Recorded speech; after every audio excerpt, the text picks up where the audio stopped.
Right, तो guys एक और रोमांटिक कॉमेडी के ड्रामा मैंने देख लिया है और इसमें हमारी माई डीमन वाली हीरोइन है, तो उसके लिए तो ये के ड्रामा देखना बनता था। एक्चुअली मैंने देखा ही उसी के लिए है, clean with the passion for now. अब ये जो के ड्रामा है उसकी कहानी जो है भाई वो आपको टोटली प्रिडिक्टेबल लगती है, क्योंकि हर किसी के लिए ये के ड्रामा नहीं है। मैं पहले ही बता दूं, अगर आप हमारी माई डीमन वाली हीरोइन के फैन हो तो जाके इसको देख सकते हो, वरना ज्यादातर लोग इसको प्रीफर नहीं करेंगे। अब इसकी कहानी की बात करें तो हमारा जो हीरो का कैरेक्टर होता है उसे मतलब बीमारी होती है, वो बीमारी का पूरा नाम तो नहीं ले पाऊंगा, लेकिन उसका जो होता है जर्म फोबिया होता है।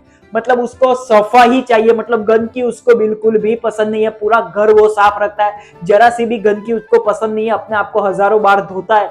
तो मतलब गंदगी से जो बीमारी होती है उसको जो बीमारी बोलते हैं वो उसको बीमारी है, मतलब उसको साफ सफाई पसंद है। और उसके बिल्कुल विरुद्ध हमारी हीरोइन का जो कैरेक्टर होता है भाई वो टोटली मतलब कभी कभी नहाती भी नहीं है, टोटली गंदी ही रहती है, कपड़े भी वैसे ही पहनती है। तो मतलब गंदगी में वो रहने वाली, और हमारा हीरो जो गंदगी से बिल्कुल ही दूर रहता है। तो ये दोनों कैरेक्टर होते हैं तो बिल्कुल अपोजिट कैरेक्टर होते हैं। अब हमारे हीरो की तो खुद की कंपनी भी होती है, जो मतलब क्लीनिंग वाली ही कंपनी होती है, जहाँ लोग किसी के घर पे जाके सारी साफ सफाई करते हैं। तो उसकी वो कंपनी होती है और उसी कंपनी में हमारी हीरोइन काम करने जाती है और वहां ये दोनों मिलते हैं। वैसे तो पहले ही मिल चुके होते हैं, लेकिन ऑफिशियली वहां मिलते हैं और हमारा हीरो का जो कैरेक्टर होता है हमारी हीरोइन से अट्रैक्ट हो जाता है भाई। ऐसा इसमें दिखाया गया है, जो काफी कन्विंसिंग नहीं लगता, क्योंकि हमारी हीरोइन इतनी गंदगी में रहती है और हमारा हीरो जो टोटली मतलब साफ सफाई वाला इंसान है, वो उन दोनों का जो वो लव वाला एंगल जो दिखा है वो ज्यादा आपको पचेगा भी नहीं। और उसके बाद ये कहानी ऐसे ही चलती है, तो हमारी हीरोइन जो है हमारे हीरो के साथ ही उसके घर में रहने लगती है, उसके लिए काम करने लगती है। अब हमारे हीरो को और उसकी माता जो भी है उसको लगता है कि हमारा हीरो का जो ये जो बीमारी है वो हमारी हीरोइन के साथ रहने से दूर हो सकती है।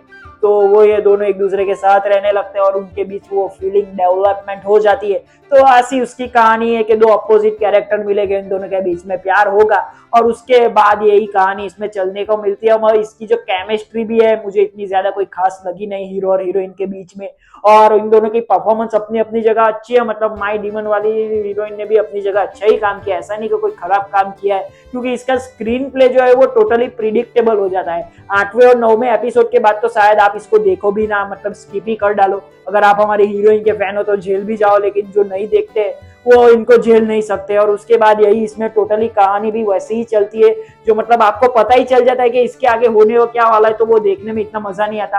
और जब केमिस्ट्री इतनी फीकी हो जाए तो फिर उसका कोई मजा रहता नहीं है। और इसके कैरेक्टर के साथ आपका जो जुड़ाव है, जो डेवलपमेंट है, फीलिंग वाला जो जुड़ाव होता है कैरेक्टर के साथ, वो भी आपका थोड़ा कम ही रहता है, तो वो भी आपको देखने में मजा नहीं आएगा। तो मतलब मेरे लिए एक एवरेज के ड्रामा था। जिनको मतलब लाइट हार्टेड कॉमेडी वाला के ड्रामा देखना पसंद हो, ऐसी कहानी देखना पसंद हो, वो जाके इस के ड्रामा को एक बार देख सकते हो, वरना आपको ना भी देखो तो कोई फर्क पड़ने वाला है नहीं। प्राइम वीडियो पर है, मतलब क्या बोलते हैं, प्राइम वीडियो और एमएक्स प्लेयर पर आई थिंक हिंदी में देखने को मिल जाएगा, तो वहां जाके आप देख सकते हो अगर ऐसा के ड्रामा देखना आप एंजॉय करते हो तो। और ऐसे ही वीडियो के लिए सब्सक्राइब कर ले हमारे चैनल को।